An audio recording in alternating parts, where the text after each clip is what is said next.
জলপাইগুড়ি জেলার ধূপগুড়ি পুরসভার ভোট হয়েছিল 2017 আগস্টে। বিধিমতো সেই পুরো ভোটের মেয়াদ শেষ হয় 2022-এর 13 সেপ্টেম্বর। তারপর থেকেই ধূপগুড়ির নাগরিক পরিষেবা পুর প্রশাসক মণ্ডলের 4 সদস্যের বোর্ডের দায়িত্বে। এতদিনেও হয়নি পুরো ভোট, ব্যাহত হচ্ছে পুর পরিষেবা। ক্ষোভ বাড়ছে শহরে। অবিলম্বে ভোটের দাবিতে জেলা শাসকের দ্বারস্থ হতে চলেছেন বলে জানালেন স্থানীয় বাসিন্দারা। আমাদের খুব সমস্যা, আমরা কোথাও কোনো কিছু ফেলতে পারি না, আর পাশাপাশি আমরা বাড়িতেও থাকতে পারি না। এই দুর্গন্ধে আমরা কেউ থাকতে পারি না, আমাদের কোনো রকম নোংরা ফেলানোর পরিষেবা নাই। যেহেতু লোকাল বডি নির্বাচন, আমাদের যা জানা তাতে রাজ্য সরকারের প্রস্তাব অনুযায়ী রাজ্য নির্বাচন কমিশন ভোট করবে। সে রাজ্য সরকারই যদি প্রস্তাবটা না দেয় তাহলে ভোট হওয়া সম্ভব নয়। 2023-এ ধূপগুড়ি উপনির্বাচনে শহরে 6,000-এরও বেশি ভোটে পিছিয়েছিলেন স্থানীয় বিধায়ক নির্মল চন্দ্র রায়।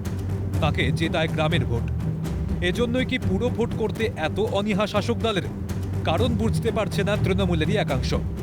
এখন কারণটা তো আমি বুঝতে পারছি না, কিন্তু ভোটটা খুব দরকার নাগরিক পরিষেবার ক্ষেত্রে, এবং আমাদের মধ্যে দলের মধ্যে আলোচনাও চলছে যে যত তাড়াতাড়ি হোক পৌরসভার ভোটটা করানো হোক।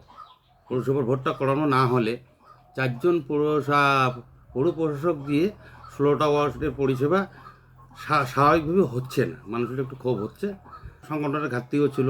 আমরা সঠিকভাবে মানুষের বাড়িতে পৌঁছাতে পারিনি এবং বোঝাতে ঠিকভাবে পারিনি। সংগঠনের আমাদের যারা দায়িত্বে ছিলেন তারা সঠিকভাবে পরিচালনা করতে পারেনি। এটাও একটা ঘটনা।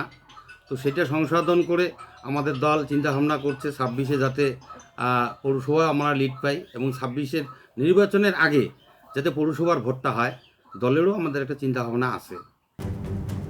শুধু ধূপগুড়ি নয়, রাজ্যের আরও কয়েকটি পুরসভায় ভোট থমকে আছে। সে কথা মনে করিয়ে পুর প্রশাসক মণ্ডলীর সদস্য বলছেন, ভোট করানোর দায়িত্ব নির্বাচন কমিশনের। ক্ষমতার জোরে কি তারা বক্তব্য তার না, সেটা তার বলতে পারে সেটা, কেন ভোট করানোর ক্ষমতা নিশ্চয়ই পৌরসভার নেই, পার্টির নেই, টোটালটাই নির্বাচন কমিশনের।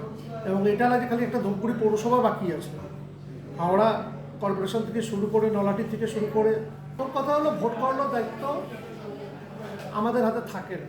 এটা স্বাভাবিক, যারা বলছে তারা মূর্খের স্বর্গেই বাস করে, কারণ ভোট করানোর দায়িত্ব পুরোটাই নির্বাচন কমিশনের। হারার ভয় ভোট করাচ্ছে না তৃণমূল, দাবি বিরোধী বিজেপির।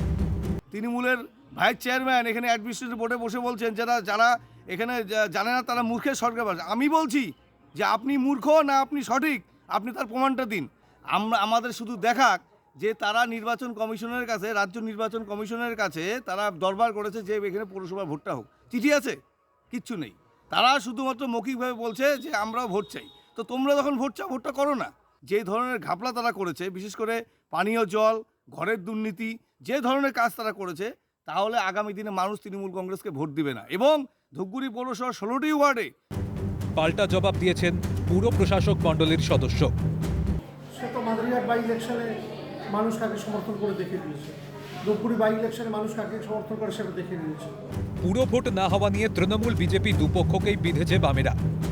যেটা আমাদের নিয়মে আছে 6 মাসের বেশি থাকা যায় না, সেখানে 3 বছর অতিক্রম হলো এবং এসডিও ধূপগুড়িতে উপস্থিত, এসডিও অফিস ধূপগুড়িতে আছে, অথচ পৌরসভা ভোট হচ্ছে না বা তাকে নিয়ে কোনো তদবির এসডিও করছেন না।